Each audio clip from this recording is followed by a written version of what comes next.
ब्राह्मण देवता जो है मंत्र पढ़ रहे हैं, कन्यादान शुरू होने जा रहा है। विद्वान लोग जो है मंत्र पढ़े हैं।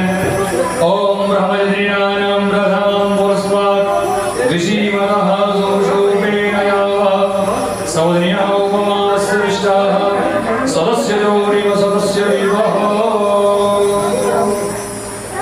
शुभ मुहूर्त में ब्राह्मण के वचन से हमारे स्वयं नारायण स्वरूप ठाकुर जी के स्वरूप विराजमान श्री कृष्ण कन्हैया रुक्मिणी देवी अपने गृहस्थ आश्रम में प्रवेश कर रही हैं।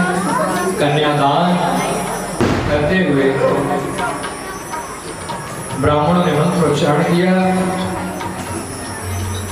ओम तदेव लग्नं सुदिनं तदेव ताराबलं चन्द्रबलं तदेव विद्याबलं तदेव बलं तदेव लक्ष्मीस्पते देवस्मरामि विराजो दोहोषि विराजो दोहोषि वै कन्याय विराजो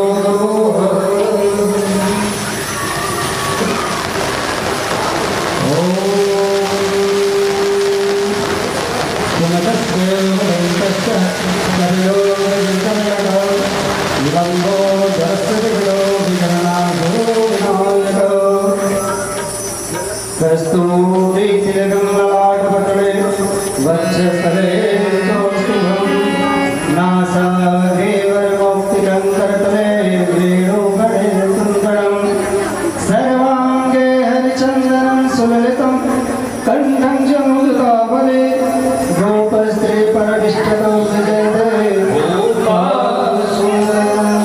विवाह संपन्न हुआ।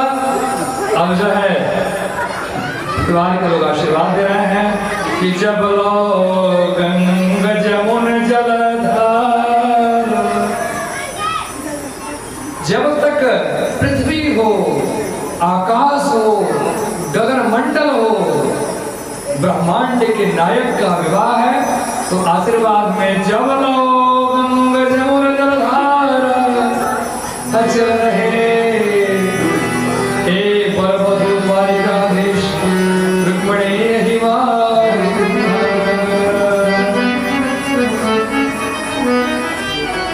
न तो पृथ्वी से जल समाप्त होने वाला है, न तो पृथ्वी, न तो आकाश, न ब्रह्मांड। तो स्वयं ब्रह्मांड के नायक है तो निरंतर अचल निर्मल है। बोलिए राधे राधे। और आशीर्वाद पर मंगल गीत हो रहा है। मंगल गीत सभी माताएं कहेगा क्या हो रहा है?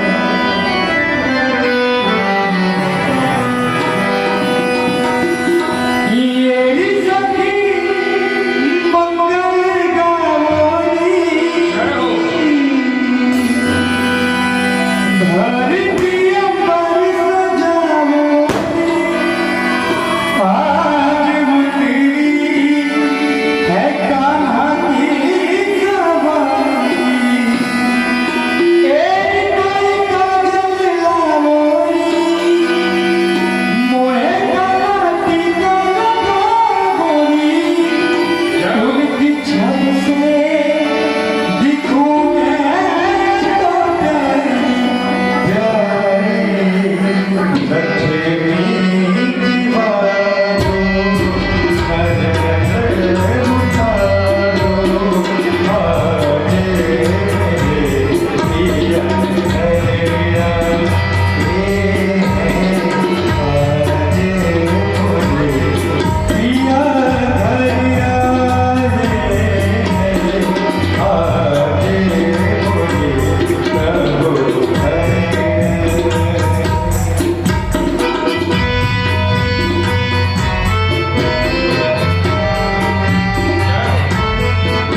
गीत जो है संपन्न हुआ। हमारे द्वारिका धीश श्री कृष्ण कन्हैया अपने परिवार के साथ आनंद ले रहे हैं। कुछ समय बीता अपने परिवार के साथ रुकने के साथ बैठे हुए हैं। ग्रामवासी भी वहाँ के द्वारिकापुरी के लोग हैं। एक समय सभी लोग बैठे थे द्वारिकाधीश के पास। सभी लोगों ने कहा कि आपके महल के अंदर जो है एक तेज रोशनी आ रही है, लग रहा सूर्य स्वयं सूर्य नारायण आ रहे हैं।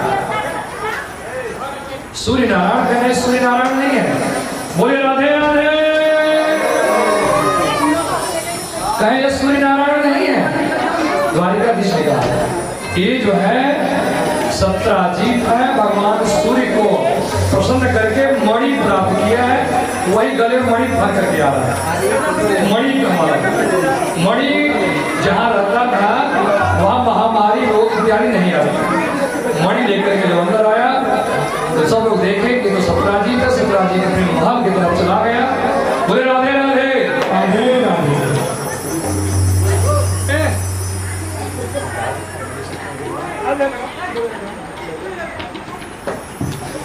यहाँ पर वधू के साथ जो भी जुड़े हुए हैं शांति बना करके आगे की कथा को जो है सुनते हैं, क्योंकि विवाह अभी सत्यभामा के साथ करेंगे, जामवती के साथ करेंगे, रोहिणी के साथ करेंगे।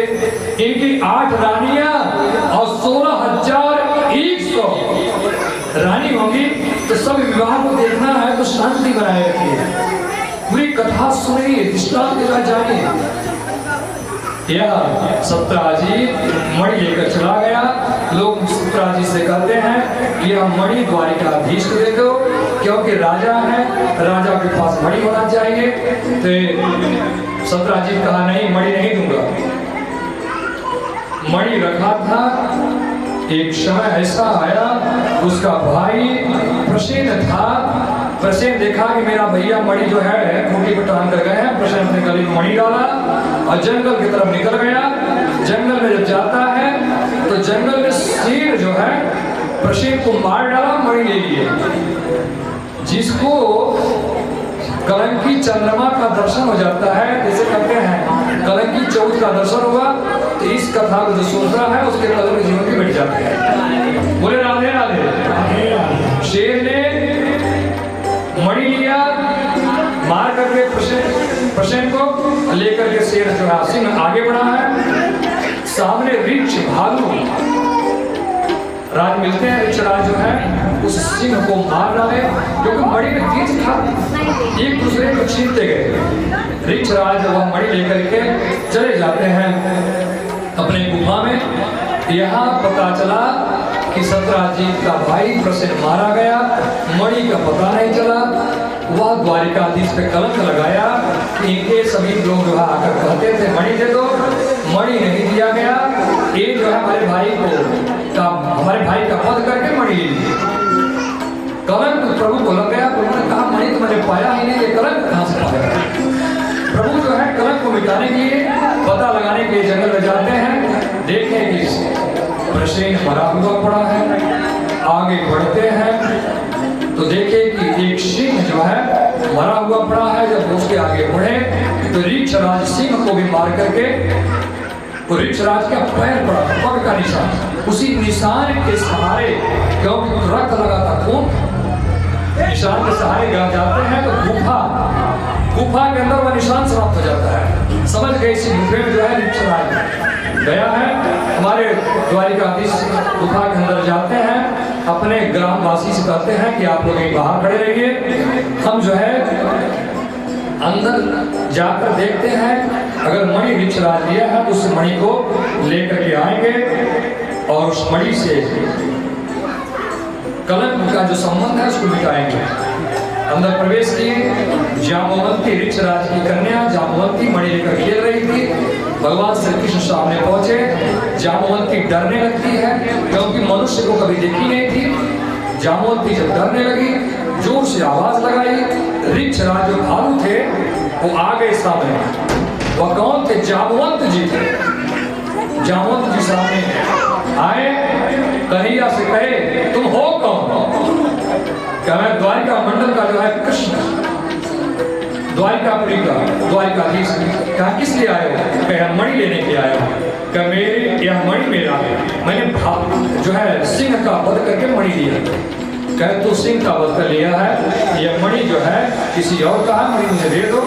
कहे नहीं मणि देंगे, आपस में मणि के लिए जो है युद्ध होने लगता है, द्वंद्व युद्ध हुआ, भयंकर युद्ध हुआ।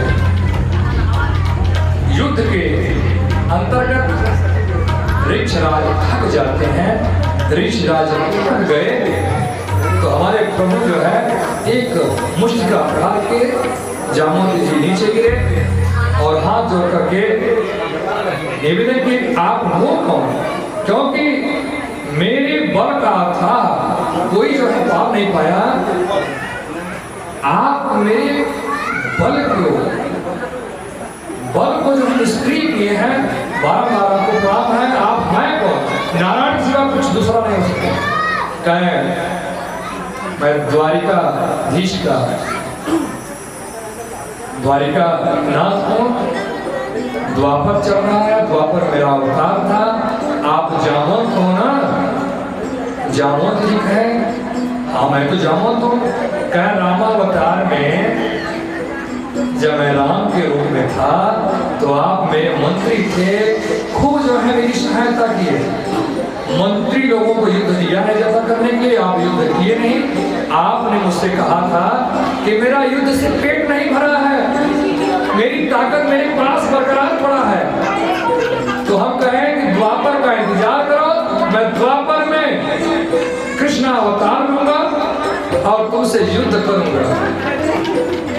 कहो प्रभु आप पैरों में गिर पड़ता है, कहता है हे नाथ, एक स्वामी से एक भक्त का जो है युद्ध, मल युद्ध। कहे कि हमें मणि चाहिए, मणि दे दो। मणि का है? मणि मैं नहीं देने वाला हूँ। जामुन का मणि ऐसे नहीं, मणि हम तभी देंगे जब मेरी कन्या जामवंती है, जामवंती का हाथ आप पकड़ेंगे। जामवंती वो जो है प्रभु को हाथ थमाए हैं, कहे कन्यादान में मणि नहीं। हाँ बोले राधे राधे। कन्या को दिए जामवंत जी, प्रभु हाथ पकड़े, दाम्पत्य जीवन को ग्रहण किए और जामवंती को मणि लेकर के आए। यहाँ उनकी माता परिवार सभी लोग जो है दुर्गा जी का पूजन कर रही थी। दुर्गा मैया प्रसन्न हुई, उनको एहसास हुआ कि द्वारिका में द्वारिकापुरी में जो है द्वारिकाधीश आ जाएंगे। वहाँ पहुँचते हैं रथ से, ये लोग उनका सम्मान किए, प्रसन्न हुए। देखे कि एक साथ में दुल्हन मिलाए हैं। जामवंती जी को जामवंती जी मधुर मधुर मुस्कान कर रही थी। इनका जो है जामवंती के साथ विवाह हुआ। मणि जो है सत्राजीत को बुलाकर दिए। सत्राजीत आया, मणि हाथ में प्रभु ने थमाया और कहा मैं कलंक से मुक्ति पाया। लो भैया मुझे कलंक मत देना। लज्जित हुआ कि हम इनको झूठा कलंक लगाए थे। मणि को जो है वृक्षराज भाग गए, सर्व की वजह से सामने आता है, इतना लज्जित था। उसके मन में विचार आया यही रहना है, अब प्रभु से द्वारिकाधीश से दुश्मनी नहीं करना है। तो वह सोचा कि इनसे अगर रिश्तेदारी बना लेंगे ना तो दुश्मनी खत्म हो जाएगी। बोले राधे राधे। संबंध बनते ही दरार मिट जाएगा। तो वह जो विचार किया, कहा मेरी कन्या सत्यभामा है, मैं आपको कन्यादान में कन्या को देना चाहता हूँ। द्वारिकाधीश जानते थे सत्यभामा बहुत गुणवती, सुशील, सुंदर, सभी कलाओं से सुसज्जित। सत्यभामा भी मन ही मन प्रभु को वर्ण कर रही थी कि मेरा दाम्पत्य जीवन आपके साथ ही बीतेगा, क्योंकि मैं तो आपको देखी हूँ। उसके भावना को प्रभु जो है आदर सम्मान से ग्रहण किए। सत्यभामा से भी विवाह किए। यह सत्राजीत मणि को देने लगा कि आप इस मणि को लीजिए, एक कन्यादान में दहेज में देता हूँ। तुम्हारे ठाकुर जी कहे कि दहेज लेना महा अपराध है, दहेज नहीं लेना चाहिए। आजकल तो लोग दहेज ही, पहले कन्या का परिवार जब आएगा, पिता भाई आएंगे, नहीं पूछेंगे कन्या कैसी है, परिवार कैसा है, गोत्र कैसा है, कहेंगे कितना देंगे, बोले देने की बात करेंगे, बोले राधे राधे। तो दहेज लेना और दहेज देना दोनों अपराध है, क्योंकि पिता तो स्वयं में कन्या को पढ़ा लिखा कर योग्य बना करके आपको कन्या दान करता है। जैसे आपने अपने पुत्र को बनाया, सजाया, खर्च लगा के पढ़ाया, तो क्या उससे कम लड़की के पिता ने खर्च किया? अगर आप बारात लेकर के जाएंगे गाजे बाजे के साथ, तो वो भी तो आपका सेवा करने के लिए, धन खर्च करने के लिए आपके लिए बहुत सारी व्यवस्था करेगा कि नाराज ना हो जाए। नहीं, मेरी कन्या जाएगी तो अपमान पाएगी कि तुम्हारे पिता ने मेरा सम्मान नहीं किया, तुम्हारे भाई ने ये बोल दिया। तो दोनों तो बराबर के भागी बनते हैं, एक ही चीज अधिक देखते हैं, एक ही चीज अधिक देखते हैं।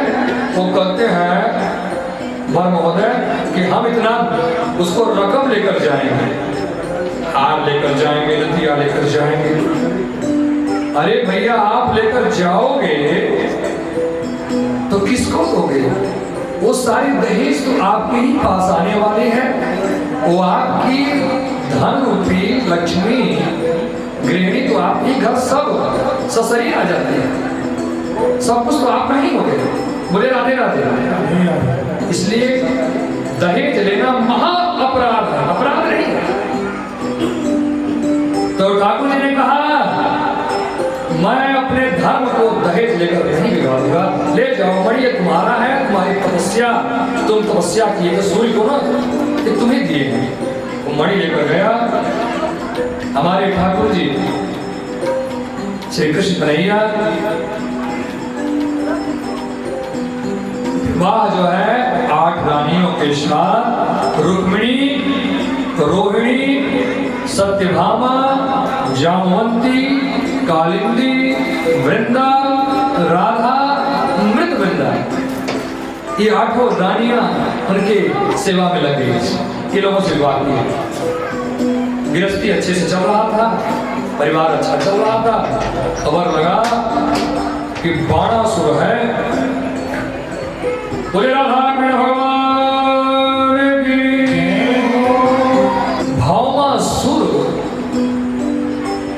कन्याओं को बंदी बना के जेल में डाला है, या द्वारिकाधीश को खबर लगा तो कहे कन्याओं को बंदी क्यों बनाया है? कन्याएं कौन सा अपराध की है? हमारे इस राज्य में कन्याओं को बंदी बनाने वाला महाअपराध होता है। चढ़ाई की है, भौमासुर को पराजित किए। भौमासुर युद्ध में पराजित हो गया, भौमासुर मारा गया। गए हैं कारागार में, देखते हैं तो वहां जो है 16,100 कन्याएं बंदी गृह में पड़ी थी। कारागार को जो खुलवाए हैं, खुला है तो सभी कन्याएं एक तरफ से निकलना शुरू हुई। 16,100 कन्या निकल करके उनके अगल चारों तरफ खड़ी होकर के घेर दी। द्वारिकाधीश मुस्कुराए सबके सामने, कहे देवियां, हे कन्याएं अपने अपने घर को जाओ। कहीं मैं कहां जाऊं, मेरा कौन घर है? जिस कन्या को राजा उठा ले जाएगा और मालूम हो जाएगा तो उस कन्या से कोई विवाह करेगा? मुझसे कोई विवाह करने के लिए खड़ा ही नहीं होगा कि भौमासुर तुम्हें बंदी बनाकर ले गया था, मैं तुमसे विवाह नहीं करूंगा। तो जब आप इस कारागार से हम लोगों को मुक्त किए तो हम लोग तो आपका ही चिंता करते थे, क्योंकि हम लोगों को मालूम था कि द्वारिकाधीश बहुत शक्तिशाली हैं कृष्ण कन्हैया। तो मन ही मन हम लोग सभी लोग आपको पति रूप में मानते। दूसरे की तरफ इशारा किए, देवी तुम ही। उसने कहा हम तो इससे ज्यादा हृदय में बैठाए हैं पति बना के। दूसरे ने कहा हम उससे भी ज्यादा, ऐसे ऐसे सभी ने कहा प्रभु हम आपको तो बहुत उत्तम स्थान दिया। समझ गए कि सब मुझे छोड़ेंगे नहीं, अब कितने सभी परिवार को मुझे ही बसाना पड़ेगा। बोले राधे राधे। तो सभी लोग ने मैं आपको पति हृदय में वर्ण कर ली। प्रभु हमारे द्वारिकाधीश 16,100 कन्याओं से विवाह किया और इधर 8 से विवाह किए थे, इसलिए 16,108 पत्नियां हो गई। गिरस्ती बहुत बड़ी हो गई, महल भी बहुत बड़े बड़े हो गए, क्योंकि विश्वकर्मा तो स्वयं सेवक है ना। विश्वकर्मा कहते हैं आप आदेश करो, जहां कहो वहां मल क्षण भर में महल बना दे। विश्वकर्मा सभी के लिए 16,108 के महल तैयार। सभी लोग, सभी कन्याएं जो अपने महल में जो है निवास कर रहे हैं। बोले राधे राधे। देखिए हमारे प्रभु जी द्वारिकाधीश कृष्ण कन्हैया की पत्नियां अनेक कैसे गृहस्थी चलाएंगे, सोचने का विषय। हरि की महिमा हरि ही जाने, तुम अंतर्यामी। प्रभु तो हरि व्यापक सर्वत्र समाना, हरि हर जगह है। हमारे प्रभु जी सबके साथ, सबके पास, महल में सबके साथ है। अनेक रूप द्वारिका हर जगह विराजमान है। बोले द्वारिकाधीश की जय हो। परिवार बहुत बड़ा हो गया है, गृहस्थ आश्रम चला रहे हैं।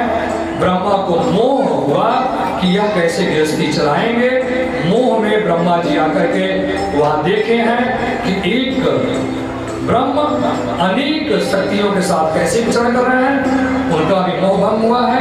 हमारे प्रभु का परिवार आगे बढ़ेगा, बहुत सारे बच्चे होंगे, बच्चों का विवाह करेंगे। विवाह का आनंद लेते हुए परिवार को चलाएंगे। बहुत सुंदर सुंदर लीलाएं, कुछ और दैत्य हैं, कुछ राजा अहंकारी हैं, उनके अहंकार का मर्दन करेंगे।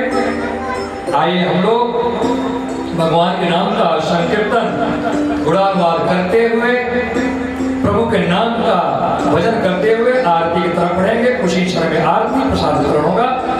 आप लोग बैठे ही रहें, अपने हृदय को जो है प्रभु प्रति बनाए रखें। धन्यो गृहस्थ आश्रम, हमारे प्रभु जी गृहस्थ आश्रम में है। आइए उस गृहस्थ आश्रम को हम लोग जो है अपने मन वाणी से जो है उस आश्रम को सजाते हैं।